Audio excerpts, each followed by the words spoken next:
Des fleurs qui s'épanouissent et des affaires qui marchent.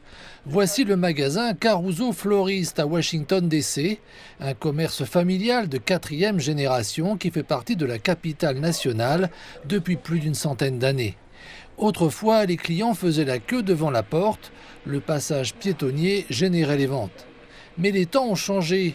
Aujourd'hui, les commandes sont passées par téléphone ou en ligne. La demande atteint son pic à 2 occasions principales, la Saint-Valentin et la fête des mères. Les gens aiment les fleurs. Les mères, les épouses, les hommes et les femmes adorent recevoir des fleurs à n'importe quel moment de l'année. C'est toujours spécial pour la fête des mères, surtout lorsqu'elles savent que leurs enfants pensent à elles.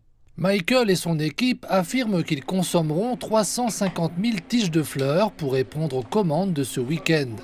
Ce n'est pas une surprise.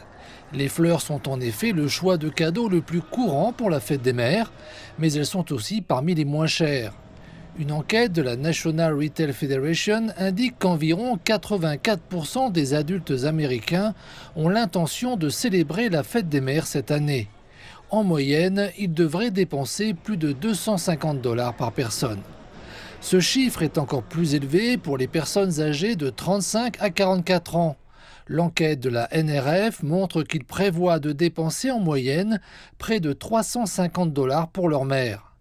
Les bijoux et d'autres accessoires représentent la majeure partie de ces dépenses. Les experts du secteur estiment que les cadeaux les plus appréciés sont les cadeaux personnels.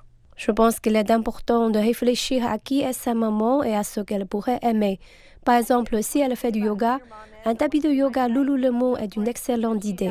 Si elle va à la plage cet été ou qu'elle aime être à l'extérieur, un sac de plage Tommy Bahama est une bonne idée. Et bien sûr, toutes les mamans aiment être gâtées.